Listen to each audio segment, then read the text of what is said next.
ele manda uma mensagem para Suzane. Ele mandou uma mensagem para ela em 2018. E aí ela faz um jantar para ele e ele sai de São Paulo, pega o carro para encontrar ela em Angatuba, tipo 400 quilômetros.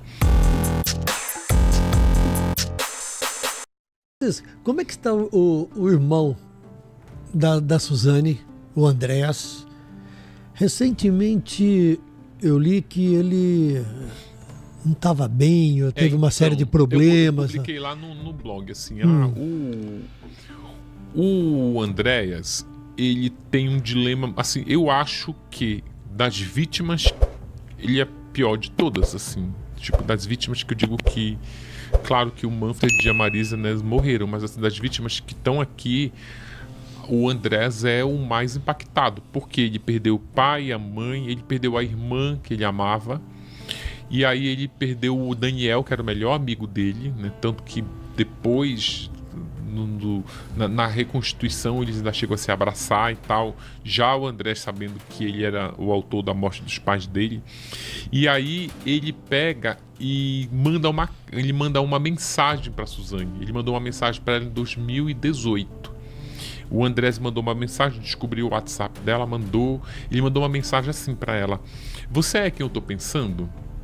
E aí a Suzane respondeu: "Olha, se você tem o meu telefone, provavelmente eu sou quem você está pensando."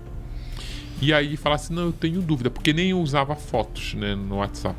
E aí ele colocou assim: "Eu tenho dúvida, mas me responde qual o nome do cachorrinho que a gente tinha quando a gente era criança." Aí ela responde. E aí, a partir dessa conexão, ela não podia sair, ela estava morando em Angatuba, ela não podia sair de Angatuba porque tem aquelas regras da saidinha, não sai da cidade de domicílio. E aí ela faz um jantar para ele e ele sai de São Paulo, pega o carro para encontrar ela em Angatuba, tipo 400 quilômetros. Só que aí na metade do caminho ele não suporta o peso psicológico desse encontro. E aí ele dá a meia volta, vem para São Paulo de novo.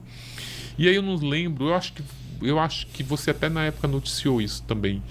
E aí eu não sei se você lembra que teve uma época, aí 2018, que tinha umas imagens dele correndo numa vila, que ele tenta entrar numa casa. Isso. E aí a polícia vai lá, os vizinhos chamam ele, nem sabiam que era ele, e aí ele vai preso. Ele tá sujo. Ele tá todo sujo, Isso, todo rasgado. Então, ele vem, essa cena, ele tá vindo deste não encontro.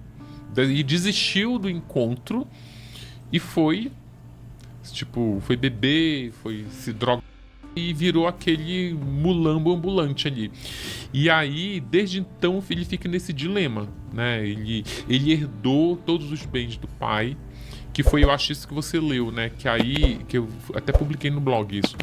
Ele não, na pandemia, o que aconteceu com ele? Na pandemia, quando todo mundo se recolheu, quando todo mundo ficou em casa, ele se recolheu num sítio.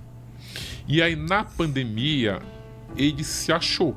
Tipo assim, o tipo de vida que eu quero é esse, um tipo de vida recluso, com a cidade toda fechada, né? Vou morar aqui para sempre. A pandemia acabou e ele continuou de quarentena. Ele sai muito raramente do sítio que ele tá morando lá em São Roque. E aí ele herdou os bens dos pais, mas agora ficou muito claro que ele herdou os bens dos pais para não deixar esses bens com a Suzane, que inclusive ela brigou com ele por esses bens. Mas o que aconteceu? A casa onde a mãe tinha um consultório médico e uma outra casa onde eles moravam antes de se mudar para aquela mansão, ele começou a perder essas casas por dívida com IPTU, porque você sabe, né, quando você atrasa o IPTU, chegar algum momento ali, se você não pagar, a prefeitura leiloa o seu bem, tira a dívida do IPTU e dá o dinheiro para você. Inclusive, ele nunca pagou, quer dizer, ele chegou a pagar, mas depois ele parou de pagar de novo, inclusive a taxa do cemitério onde os pais estão enterrados. A prefeitura chegou a preparar um edital para levar a sepultura dos pais a leilão e a tirar a alçada de lá para poder vender aquilo ali. Mas aí um funcionário do cemitério, com pena, porque não era um valor alto, com pena, pagou esse dinheiro para não perder e tentou encontrar ele. E aí um tio dele foi lá, pagou o dinheiro pro cara, Às vezes parece que você pode pagar matéria-prima, nem IPTU, pode pagar lá anual, pagou anual. Mas quando eu fiz a atualização do livro, já estava atrasado de novo. Olha só. É uma coisa, é como se a vida dele tivesse em stand-by, assim, como se ele não, sabe, porque faz parte da tua vida cumprir essas tuas obrigações, né? Se você Claro. mora, né? Se você mora, sei lá, fez um financiamento, você tem que pagar todo mês, você tem que fazer as compras do mês, você tem que pagar seus tributos, e ele não. Ele comprou um imóvel zerado, novo, um apartamento lá no Campo Belo. E aí ele nunca pagou o condomínio. Nunca. Aí a administração do prédio entrou na justiça. E aí já estava lá, tipo, quase 45 mil reais de dívida. E aí eles conseguiram, para ele não perder o imóvel... O que o condomínio sugeriu que a justiça fizesse? Que eles conseguissem bloquear a conta bancária dele para tirar o valor que ele estava devendo. E aí, que eu acho que eles já foram benevolentes. E aí eles conseguiram uma decisão que todo mês eles tiram da conta bancária dele o valor correspondente ao condomínio. E o apartamento está lá. E o apartamento está lá, porque ele foi lá para o sítio ficar recluso. Um outro vizinho que até me procurou também, de uma casa que ele tem lá no Campo Belo, me procurou pedindo se eu tinha o endereço, se eu podia ajudar ele a localizar o Andrés, porque uma das casas estava fechada e estava sendo invadida por sem-teto. E ele falou, cara, tipo, ele nem sabe que está acontecendo isso. E os vizinhos que capinavam, porque via crescendo o mato ali, não, vamos capinar aqui para não parecer que a casa está abandonada, senão os sem-teto vão invadir. As pessoas têm muito carinho por ele. Tem uma mulher, por exemplo, que ela me contou, que antes da pandemia ele fazia umas festas na casa. E ele colocava junto com os amigos um som alto, tinha aquelas barulhos de festa de jovem. E aí ela me contou assim, eu falei, mas você chegou a dar queixa na polícia desse barulho? Ela falou, cara, a gente fez um pacto aqui na vizinhança, ninguém vai nem reclamar, porque esse menino é tão infeliz, que eu acho que ele merece esse momento aí de alegria que ele está tendo com esses jovens. Então a gente não vai estragar isso. Então ainda tem isso, né? As pessoas têm essa benevolência ajudar com ele, de alguma maneira. Sim. Tem um livro, Ulisses, que você certamente leu, que é O Jornalista e o Assassino. Sim. Da Janet Malcolm. Sim. Né? Nossa, eu li faz tempo isso. E faz tempo. Eu tenho esse exemplar também, porque esse livro está esgotado. Você não encontra em lugar nenhum esse livro. E ela discute muito a posição do jornalista que vai entrevistar um condenado. E o condenado decide se abrir para o jornalista, entregar cartas, documentos e contar toda a visão dele, da expectativa de que o jornalista publique um perfil, um livro que o ajude a sair da cadeia. Sim. Né?